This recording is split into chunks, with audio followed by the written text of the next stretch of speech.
So I had a few people reach out to me and they said, Austin, you have to watch Ne Zha to get ready for Ne Zha 2, which is in theaters right now. The first one is free on the Roku channel. That's how I watched it. And you know what? I had a good time with it, but I was curious to see what the hype is about this billion, with a B, dollar hype train is all about. The only movie to ever make $1 billion in one country, that is China. I had to see both of these for myself. If you'd like me to review the first one, either on this channel or Burke Reacts, let me know, subscribe, comment, follow. If enough of you support this video, we will do that, but I want to talk about this sequel since it's in theaters right now. It's going to become the highest grossing animated film of all time. Is it worth it? 哪吒，好久不见呐！你愿与老夫一同出征否？战家。 The quick answer is yes. This is worth a big screen experience. I was able to see this earlier today with a large group of people, so fairly popular in the States as well. And let me tell you, the theater was excited.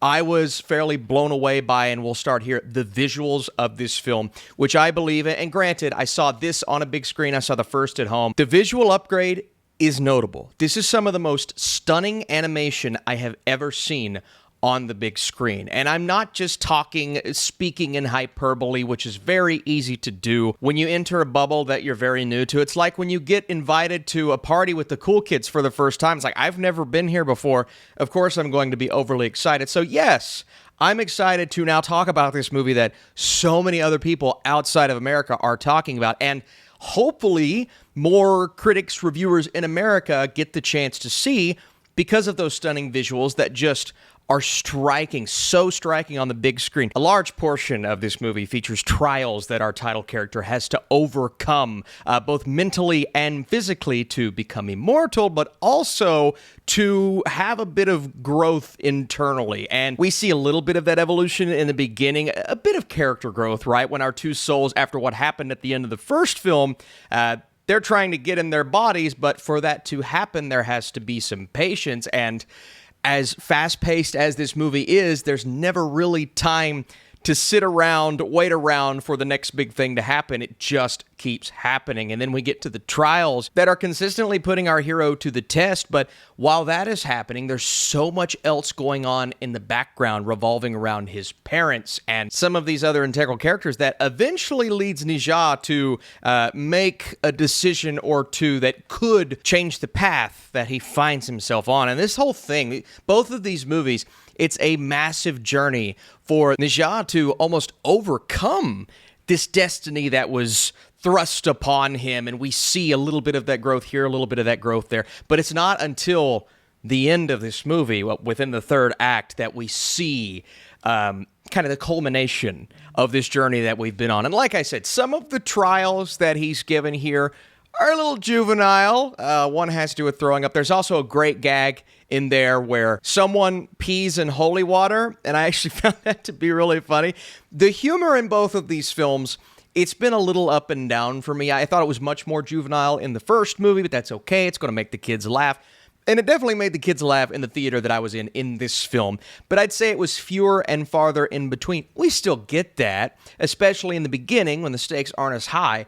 But then when the stakes become high, when something happens about an hour into the movie that thrusts Ne Zha into action, when maybe mentally he's not ready for that and he's angry as well. This kind of becomes a revenge tale of sorts halfway through this movie, and we get some incredible action scenes from that. But all throughout this, like the final trial, amazing. There's a character that travels via electric current, and he travels through the water, and we get to see an underwater battle between these two characters. And oh my God, man, the way that they moved, I was frankly in awe, because with American animation, we see that somewhat, like a Kung Fu Panda or a Spider-Verse. We get some great action scenes, but I've never really seen it constructed in this way, where the animation will slow down and we get to really focus on the punches and kicks and then the powers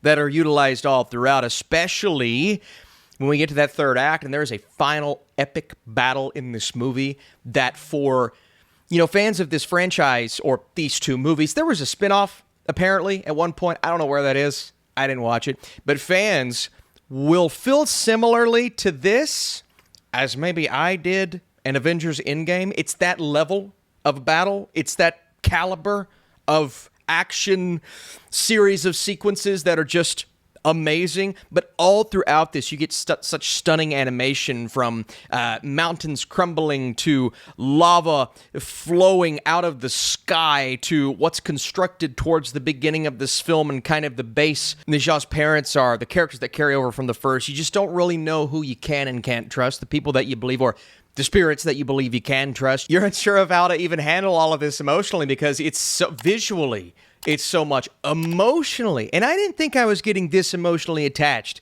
to some of these characters. Our title character, yes, but some of these side characters as well. And there's a scene, and I'm not going to say who, but we'll say one family member is mourning the loss of another family member, holding them in their arms, and then they travel to a different family member, trying to avoid spoilers here, to ultimately be consoled by him, which is what causes devastation to happen, and that kind of gets Neja riled up, right? With that entire sequence, we're not supposed to care. Normally, with a movie like this, we don't care as much for the villainous or the evil side of things. But with these characters, the lines between good and evil are blurred so much.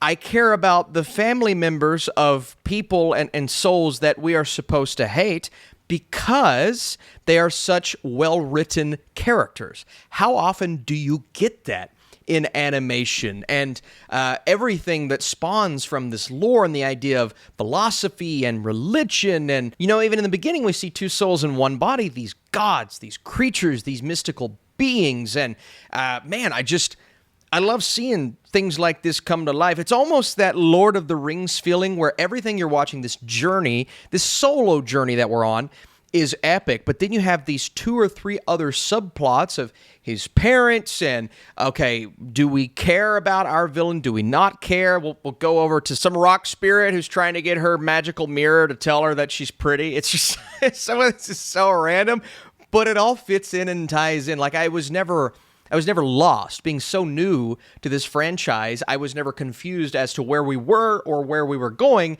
And then ultimately, the form of payoff that we get here, as a now fan of this franchise, is as good as you could imagine. Now, for those of you going in blind, it is animated. It is definitely a movie that children will enjoy. I'd say on the younger side, be careful, because we are dealing with death. There's a scene where an entire area was decimated and you see charred remains of people.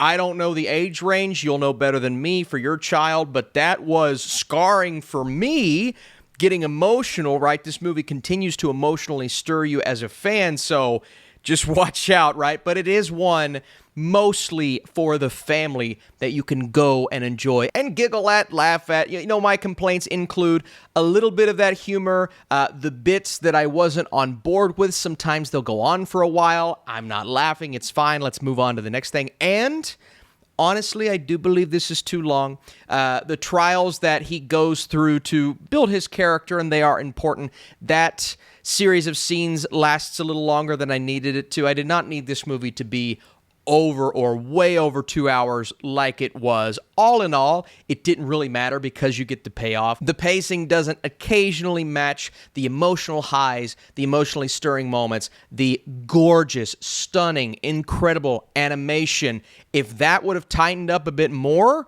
we would have been talking about, like, one of my favorite animated movies of all time. But this is definitely up there. Like, this was an experience that I'm so glad you all recommended, and so hopefully you all join me on my journey to go and watch the first one. Maybe go and find the spin-off. I would love to do all of those things. If you follow me, if you comment, you want to comment on this video, that would be amazing.